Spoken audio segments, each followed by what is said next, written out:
Hello and welcome to our first ever Silver Tongue Saturday in Auburn, California. We are super excited that you are here, and we are super excited that Kim Shuck is our first reader of the series. Before we begin, I want to remind our audience of a few things. First, we ask that you put your phones in airplane mode. It will help our streaming go a little bit more smoothly. And there will be an open mic following the reading. So the plan will go reading, Q&A, open mic, and then afterwards I hope that you will all go downtown to lovely Auburn and eat some food. And what else? There will be books for sale, and I want to thank the Auburn Arts Commission for letting us use this beautiful space, and the City of Auburn. And I also want to thank the Arts Council of Placer County for providing us with a grant that provides our readers with a small stipend as well. So thank you, everyone. And thank you to my lovely husband, Rick, who has been helping with the tech. He's amazing. Let's see. So let me tell you about Kim. Kim Shuck was San Francisco's 7th Poet Laureate. Her poetry draws on her multi-ethnic background, which includes Polish and Cherokee heritage, and her experiences as a lifelong resident of San Francisco. Her most recent book of poetry, Exile Heart, was published in 2021 by That Painted Horse Press. And I am going to read to you from a little bit of the introduction to Exile Heart, which was written by Jenny L. Davis. From the Golden Gate Bridge to the Neosho River, Shuck's poems are an invitation to see the place she knows and loves in new ways.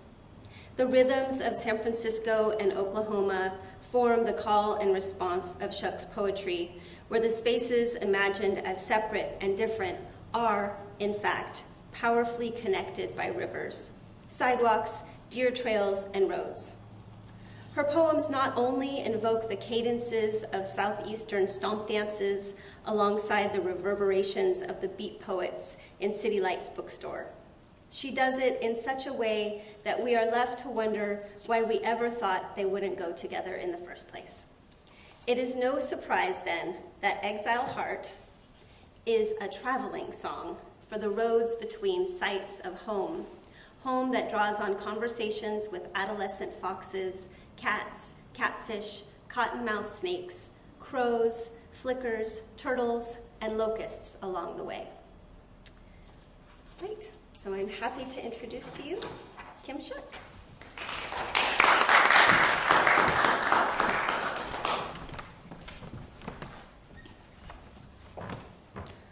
I hope that Jenny sees this. Jenny Davis has been a really good friend of mine for a long time, and it's one of the problems when the world has decided to see you sort of as I don't want to say just a native poet, but it is what the world seems to like to see me as opposed to a multicultural poet, which is what I really am. But what ends up happening is that after a couple of books, you run out of people to have blurb you or introduce you, because the community, as is seen by publishers, is really narrow, which is why I really love this most recent book, because That Painted Horse Press was originally started by Polygon Allen and is being carried forward by two Native women who managed not to see me in quite such a two-dimensional way, so that's kind of exciting. Jenny is Dr. Jenny Davis, who's written a lot of books about language, so when she tells me what the cadence of my words are, I believe her. I figure she knows better than I do.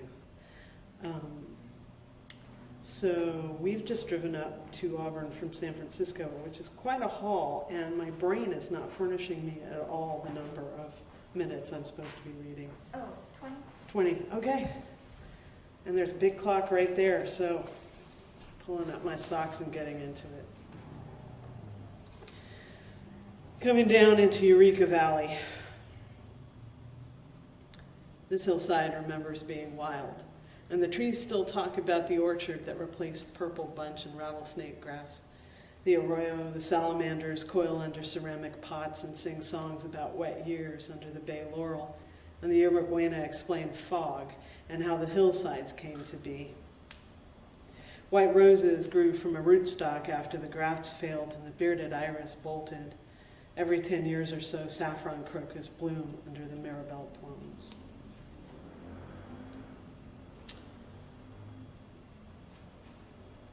In Monterey. Before the reading, I watched the bats orbiting, courting. There are fat moths here to catch. The hunting is good. The bats remind me that the hunting's good. In Culver City, we tuck ourselves in and listen to the thunder. There's thunder, and the crickets, and at least one frog sing along. The hunting's good. Dangerous. I have put my body in dangerous places, and wasn't being my father's daughter dangerous? Traveling in possession of a womb and a brain, crumpled bits of understanding and expectation hidden under the false lining of these shoes, a willingness to walk with my sisters, to sit, not quiet, but talking in among the beans, seeds, plants passed hand to hand, the unpublished poems whispered to dried sage and handed on in hopes. Asada, you're my relative, my teacher, a woman in danger as we all are in these and other times, a woman whose face is on a poster, whose registered fingerprint can be waved, can be called up. We are not meant to live this long. We were none of us meant to live this long. Endangered, in danger, dangerous. Right now I'm reading from Deer Trails, which was a City Lights book that happened because I was a Poet Laureate of San Francisco.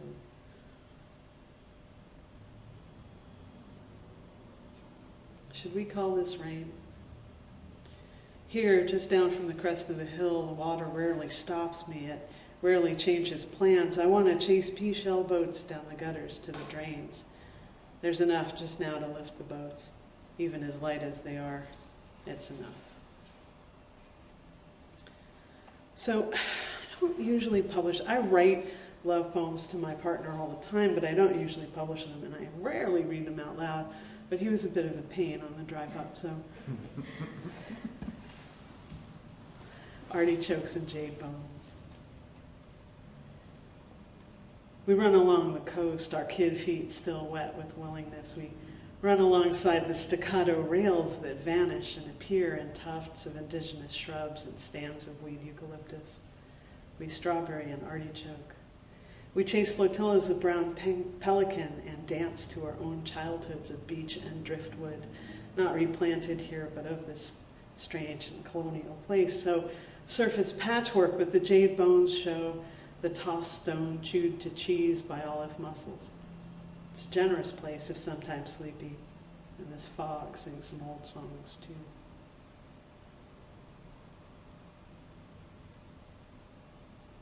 Force. It must take force to break a spirit. We've been finding pieces of you for years in one another, the tight curls behind an ear, the set corners of your mouth, that streak of green in the left eye, the fanged eye teeth. We know you again when we see them. Our autobiographies are written somewhere else by people who've never eaten at our tables or picked stones for leg rattles that we are expected to pose in for the book covers. They practice our signatures, and sometimes even we can't tell. Houses are always puzzle boxes. There's an order to things, a way to the very center. Our softwood floor never finished, the patchwork of doorknobs and step creaks. What force it must take.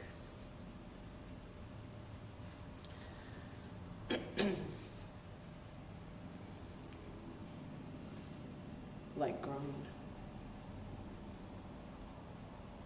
Let's go dance a fall invocation into the beach sand, just where the cliffs and their attendant rocks provide punctuation.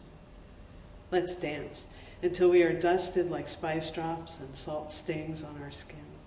Let's dance the butterfly migration and the tayberries along this marveling coast, and then dance the spaces between. Fantastic things dance, every hug an oregano plant and sun-warmed wood deck with a periodic condor overhead. Let's dance fiercely like the grown women that we are.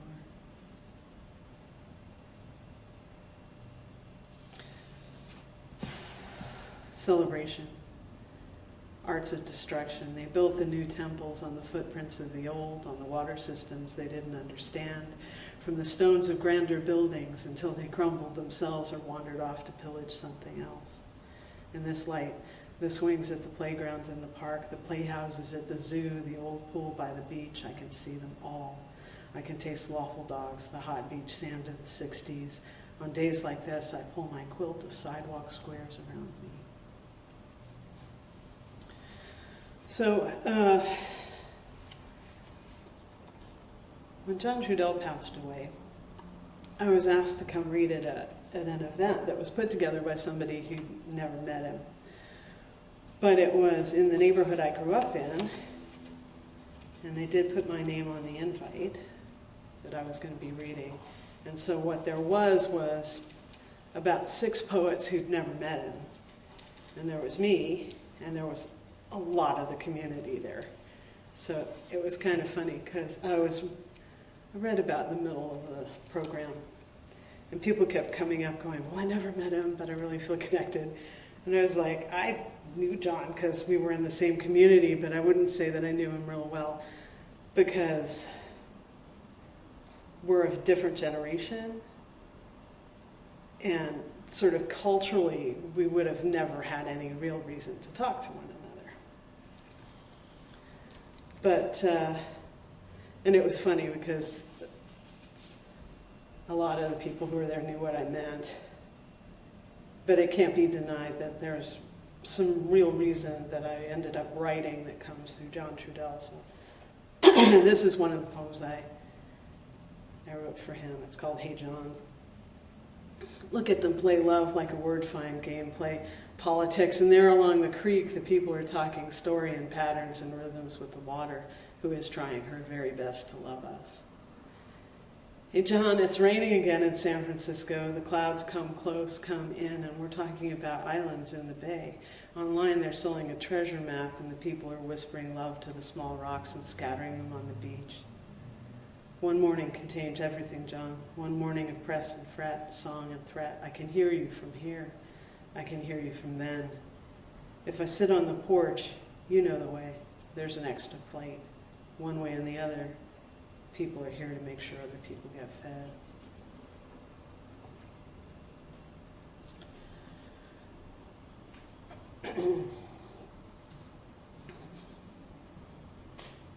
Drag out the old gloves and play catch with me.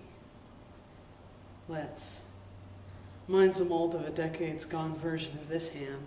Healing percussion of ball, a rhythm, a known weight and size. Play catch with me. Sweat-polished leather conjuring afternoons out back with Grandma, pulling weeds to the transistor sputter of Giants games and maybe a half an hour of toss and thud. Her lazy, perfect gesture, the ball quick here in the midsummer hill fog. Play catch with me. Draw the spirits of baseball ghosts whispering possibility, singing songs of grace and ungrace, surprise and striving. When the day's too perfect for the usual, we fall into a whisper of baseball. Float on the memory of baseball or something like it, walking past stories of Seal Stadium.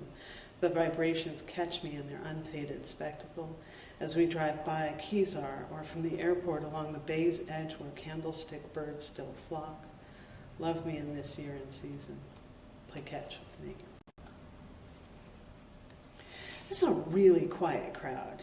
You know that, right? If you don't make noise, the people watching online won't know that there's anyone in the room. There we go.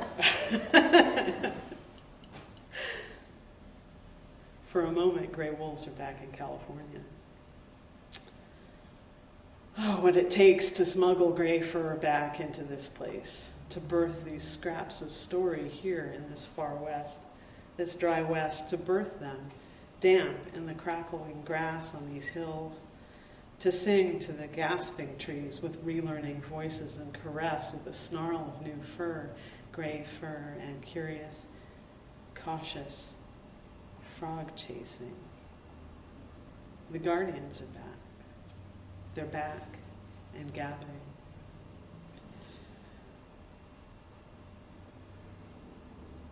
If you fell as rain on this hillside, squirrels might eat you as plum petals. They fall, cupped like small palms at the foot of Diamond Street. The eucalyptus might make seed pods out of you, grown in the shadow of whimsy and rescue finches. The sound of model railway in your ears, 2 hills over, you might just catch Mary's poems in your web of linked oxygen, hydrogen. You might know the streets of Norton and Bummer. We are grown too serious. The man read a poem about the safety of the 1800s when my skin might have been sold to the state for a bounty. Define safe. Sing me a song of rainwater in supermarkets. Sing me a song of rain in neighborhood. Fall with me like rain on these hills.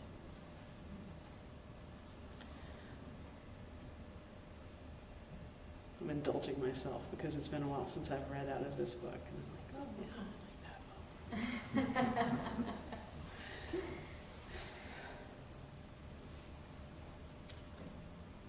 Migration. Community vivisected brick by poet, business by burned building.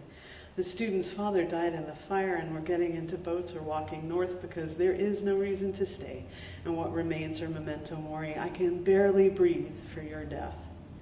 Pick an unlucky number. My birth call was buried in that place with the tree they planted over it still stands and sometimes kicks out an apple that will squeak against the press of teeth as you bite.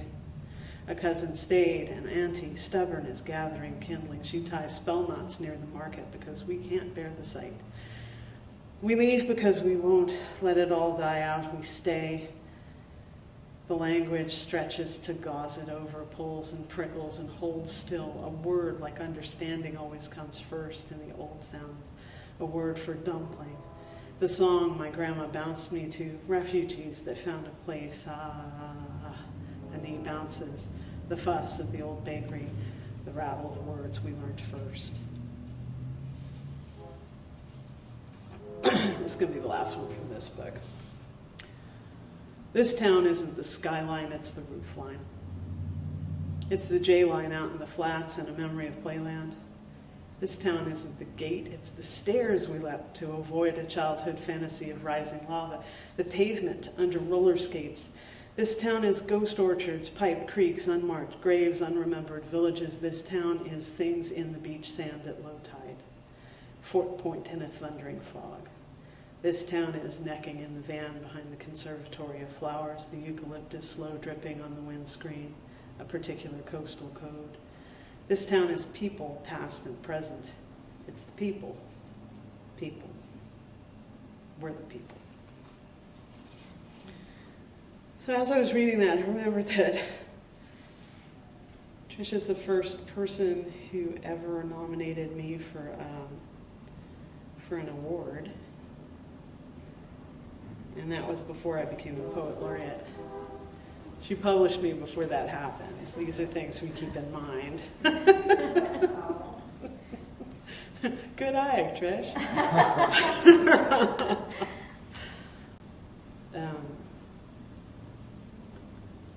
So I get asked a lot of interesting questions about my work, but probably the one that cracks me up the most is how come you write so much about water? And so I've been really lucky. I had 2 grandmothers until almost the end of high school, or 2 great-grandmothers until the end of high school, and 2 grandmothers until I was almost 50. So the women in my family, if they don't really goof it up, they tend to live a really long time. And my grandmother's house in San Francisco was right next to a piped creek. I mean, it ran through the backyard. So we get dry weather for a while, and then the hillside subsides a little because it dries up and cracks the pipe, and then the next time it rains, the river's back. About every 7 years, almost like clockwork, about every 7 years, when the drought breaks, the river's back. And in Oklahoma, my great-grandmother basically lived in a pecan grove right next to the Neosho, which I think they renamed it, but I don't know what it's called. This is called getting old. I got used to it named that thing, and I am not going to budge. But people always wonder why I write about water. That's probably why, although I'm not really sure. One could easily say it's because we're so much water ourselves as people. Memory and water. Weather's broken. There's no rain for now, and a painful clarity here in the middle of the dark. There are those who speak of the end times, and there always are. They just keep coming, and yes, there are premonitions and events that draw us over the doorsteps into some new thing, something frightening the owl in the garden, some kind of sign past avian hunger. And this lack of news, we have nothing for one another. Not one open palm or kindness left. Just this tight breathing and the pretense that you'd think I'd be able to live with. There are these agates burned on an altar to a thing that remembers burnt stone offerings, that remembers what it is about. And a good thing, too, because it's just something I was taught. I'm happy there's someone who understands it somewhere, if not me.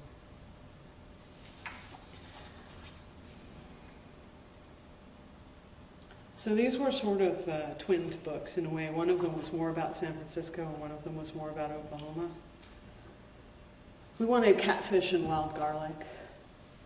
Together in silence, a cottonmouth ripples across the cave-in pond, and who knows what noun will hit on the bait. A modified verb grabbed clean from a nearby leaf, and locusts sing our deep hopes back to us unrecognizable. We wanted so little. We wanted catfish and wild garlic. We wanted to feed these mad and beating creation songs near the river's eye, a place between worlds, right down near the front of the stage. Tasseling corn. Thunderstorms, lightning from cloud to cloud, energy not grounding, tight brick, town seed stand guard. Long-tailed flickers perch and sway, a red brick warehouse guards herds, looks west to rain clouds, lifts her face to the coming downpour. Route 66 was a river we all lived with, knowing its habits and fauna and the sacred diners and cafes on its shores and the seasonal overflow. There's a mythology there that blurs between cultures. No Fred Harvey, but it replaced the railroad. Next food, second floor of the big teepee, and sometimes a hawk not quite dead on the blacktop. The one that marked me with a clenching foot, a reflex between French toast, scrambled eggs, and cubed ham, tangy coffee when I still smoked cigarettes, and Grandpa had a bronze American Leviathan. The whorehound drops, jerky moccasins, gas, and incandescent constellations of towns at night telling their very own stories, unknown to us. So many ghosts along this river that we share, these pinpricks of similarity, these hauntings, this long man, such crime, such home place.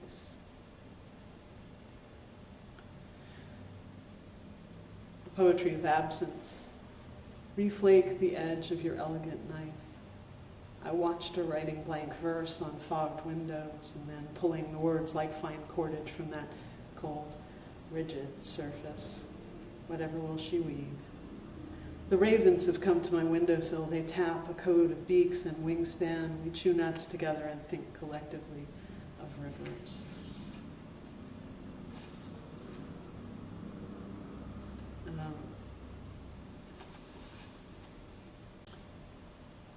I don't know if this is interesting to anybody. I lost my daughter about 10 years ago. And I've written a lot about it. There's a whole book about it. I think we have some copies of it here with us. But it's hard going, and I understand that not everybody has the energy. But this is the one I put in this book about this, because poems live dangerous lives. I can't write the vanished poem, the murdered poem. She slips from under my pen, off pages in my notebook, and every planned word needs new plans. Last seen alive, the murdered poem, the vanished poem was somewhere she shouldn't have been, like walking or breathing or trying to see herself somewhere else. Vanished poem caught on CCTV in Vancouver, Winnipeg, Atlanta, or Albuquerque, leaving work, heading home. The murdered poem never got there. Because poems' lives are dangerous. Because every poem's a potential headline along Highway 16. These poems run to Prince George or somewhere else. And if a poem steps off a cliff while avoiding the police, and if it can't fly, then the police can't find that poem. It takes family, it takes community, and I still can't write her.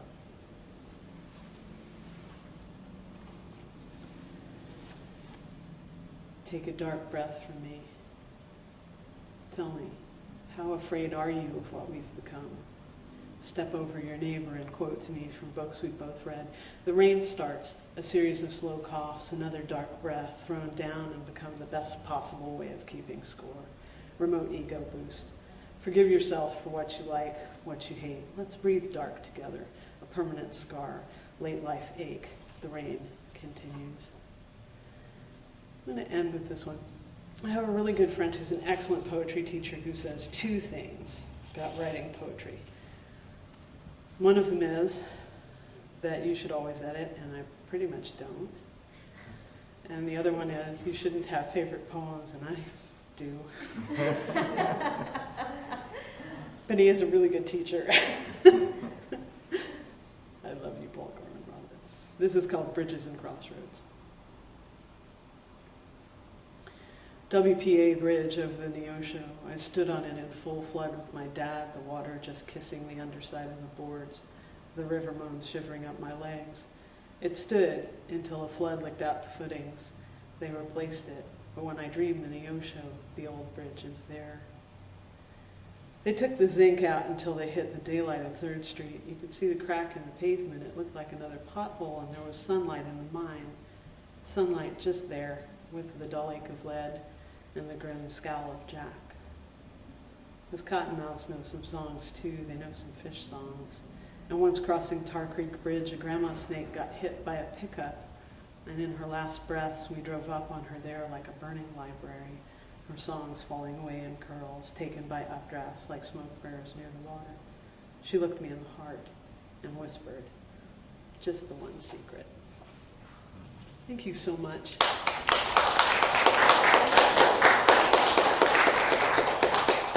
In a building with people, I'm not wearing a mask, and I just took my glasses off. All a lovely blur. So I was thinking that we could have the audience ask questions. If you could repeat the question. I will do that. Do you have questions? Please have questions. And if they don't, I do. Okay. I mean, I could talk story, but I'd love questions. I have a question. How much time did you spend in Oklahoma? Did you spend time in Oklahoma and San Francisco? How much time did I spend in Oklahoma? Yeah. Or did you? I did. I spent a lot of time in Oklahoma. Okay. In memory, I spent a lot of time in Oklahoma. We'd probably have to ask my family how much time I spent in Oklahoma. My father was career Navy, Okay. and I spent a lot of time with all of my grandparents. So the thing is that it's skewed a bit, because the only time I spent in Oklahoma was late fall and summer. So I only really know it as hot, and I get reports from people that there's things like hail and snow and other weather that might happen, but I only know it as a place where I just, a couple of showers today. Enough. I spent enough time in Oklahoma. Okay. Thank you. Yeah, thank you. Anybody else? Wow. Okay, Yes. well, go ahead. You mentioned your connection with water and how people say that. So I didn't know that your father was in the Navy. Is that part of it? Were you It's out entirely on likely. boats, or? So the question was, I mentioned that people mention that I write about water a lot, and he was just asking if it had to do with my dad being in the Navy. That's entirely possible. Also, there is an anecdote from my childhood that I think I wrote into a book, but I can no longer remember. about I fell into the creek, and I just laid down on the bottom of the creek bed and looked up and actually freaked everybody out because they thought I might drown. But I wasn't breathing. I was just sort of laying there holding my breath, looking at water striders from the underside, which is really cool. But eventually one of my cousins was like, "Don't do that." They're like, "Stupid to drown in water, you can stand up." And I'm like, "I know, but it's really pretty with the little indentations in the water." And anyway, yeah, it probably says something big about how much I pay attention to danger. Yes, you have several poems about Route 66. I do, in yeah. your book. Do you want to talk about Route 66 and its meaning for you? I could say that. So, Do you want to repeat the question? yeah, Route 66 and what it means to me. Well, Pitcher, Oklahoma is right where the Will Rogers Turnpike dead ends into Kansas. In fact, the big exciting thing that pretty much every time I went back to Oklahoma, somebody felt they needed to show me was that if you drive down State Line Road, you can have one person in one state and the other person in the other state, which is just fascinating the first time. It gets less fascinating as things go along. Pitcher, Oklahoma is now condemned. Route 66 doesn't exist anymore, except in song and mythology. And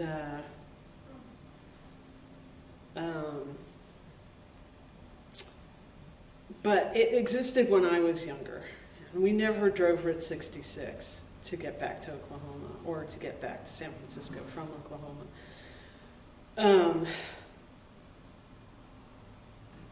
And the first time I think I was on it, I was pretty much a grown person with the father of my sons.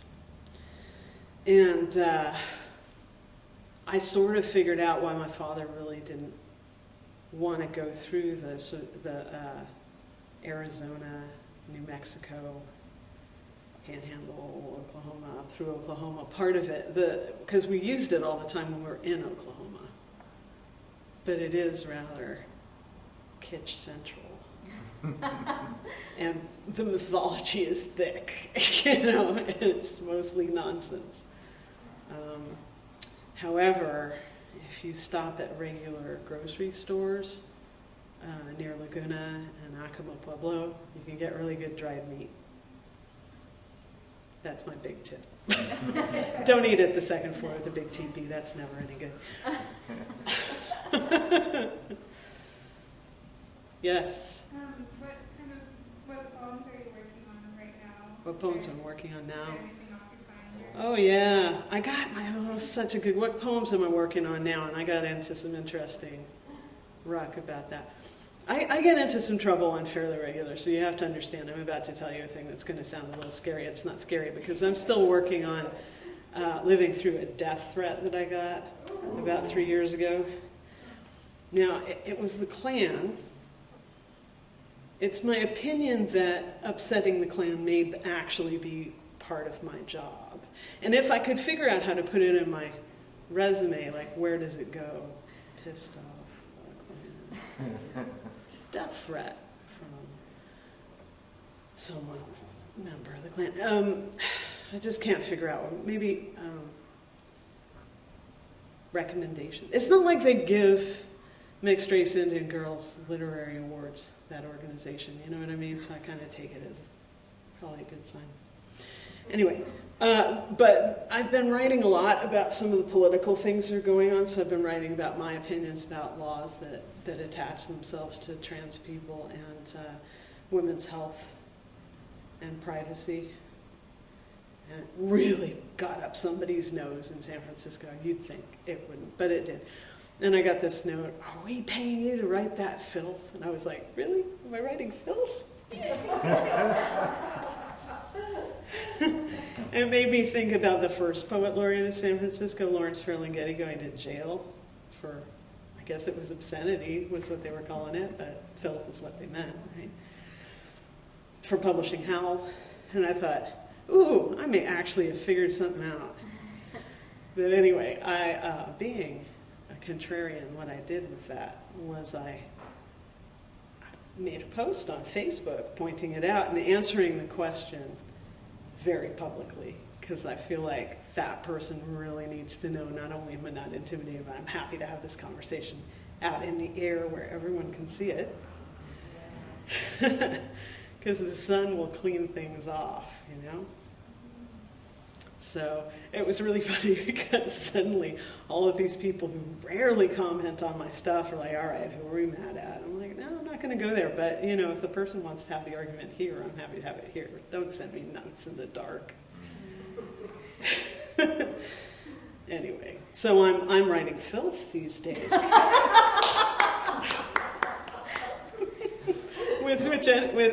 with any luck, is going to be a handout to some people who are really frightened right now. You know,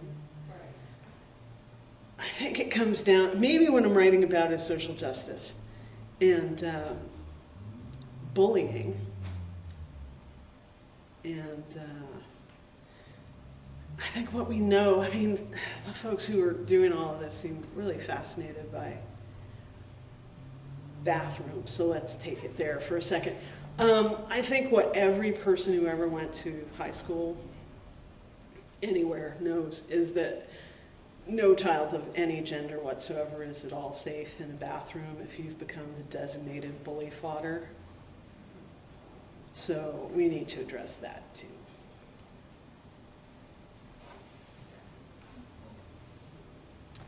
You know. There's that. Any other questions? Doug's got his hand up. What on earth could you not know about me by now? How often? I write every morning, and you know that. I write every morning for at least an hour. I get up at about 4:30, which is cat o'clock. We have ferals who live on our block. And I get up and I feed the feral cats. And they are very skittish. But one of them's decided I probably don't want to eat him.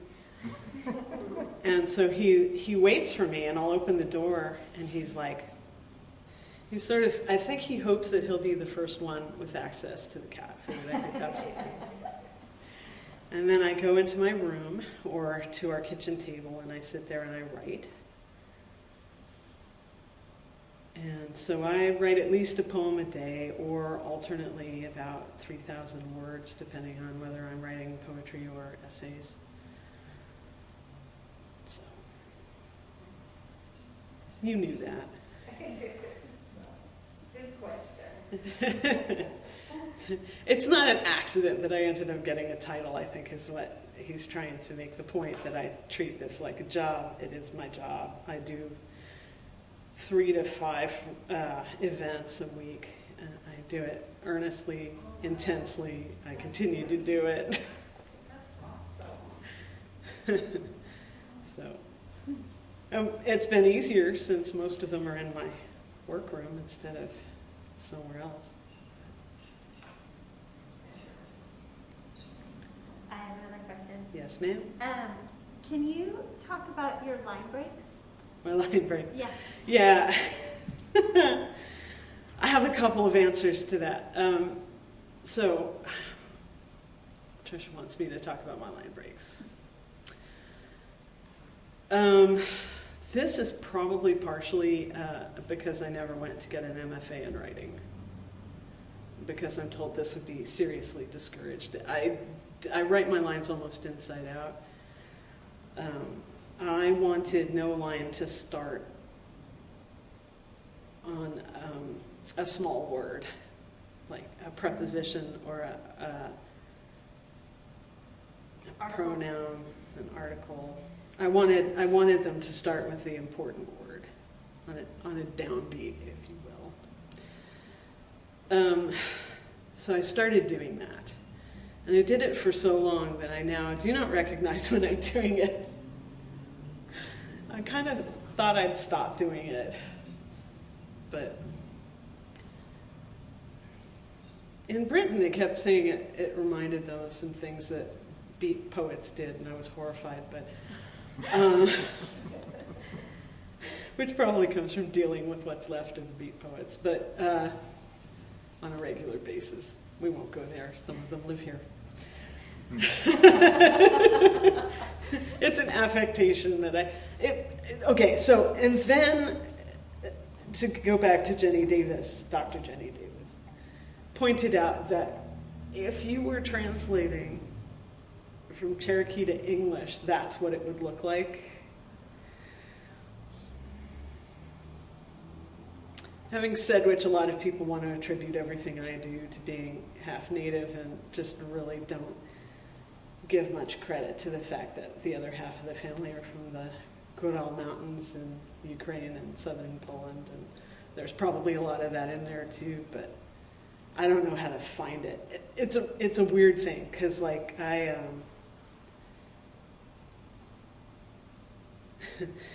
people often ask me, when did you find out you were native? And I'm like,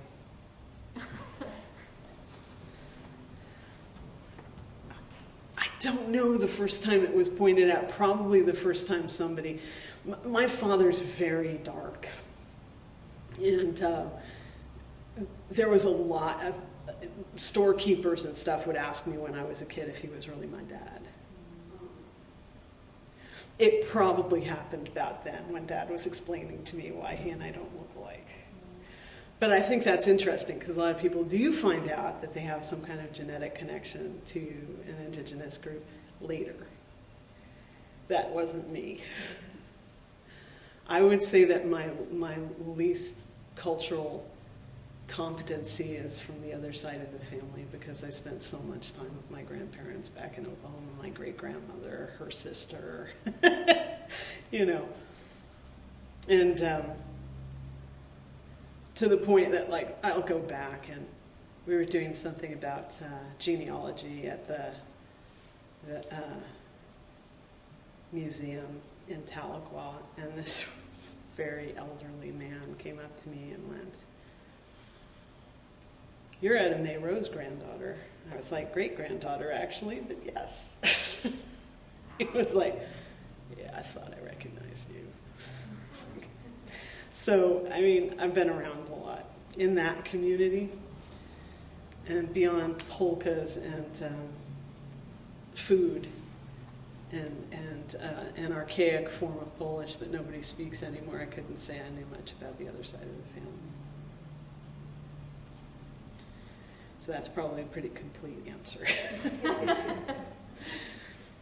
So I have sucked up a lot of time, but what is true is there aren't likely to be, more than half a dozen open mic readers. If anybody's got a final question, I'm happy to go scuttle back to my chair. Do you want to read us one more poem? You want me to read you Yes, one more poem? I would love that. I can do that.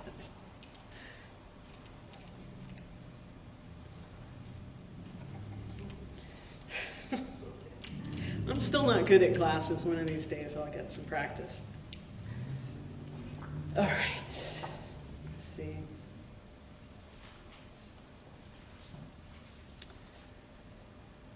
Okay. This was a road trip. Long road car. Crossing the Truckee, I unravel. I'm woven back to San Francisco Bay, to the Neosho, where my heart curls unfinished. On the long road, some mountains are impatient, some creeks unhurried, stripers arranging songs coded in gill and fen melt water to prayer, something they can dance to. In the car, cheek pressed to the glass, the Wasatch hums stories of the great blue heron, mumble water to salt, count time by birds in my grandmother's voice. Some people will think of this as metaphor, and others recognize a feather when they see one. At night, with all the bird thoughts caught in my hair like highway reflectors, we can stay between the lines, can read history by this light, road spirits pulling us towards that ache that might be healing. Thank you so much for your generosity in having me up here. It was good practice. Doug and I have other road trips, and at least this one was completable in one day, so thank you so much for having me, and I can't wait to hear what other people have to read.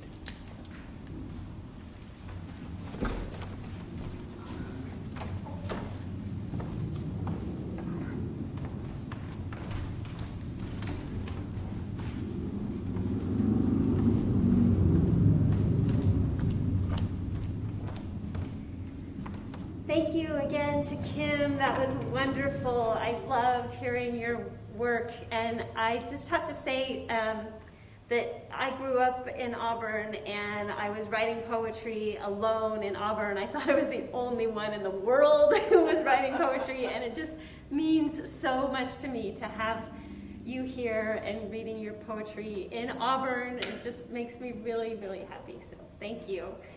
I want to remind everyone who is watching on the stream, if you're not following us, West Trestle is on Instagram, on Twitter, and on Facebook, and on YouTube. And so we hope that you will follow us there because we have more readings coming up. Chloe Martinez is coming up from Southern California on May 21st. Claire Eunice is a creative nonfiction writer. She is right here in Auburn. She will be reading on June 18th.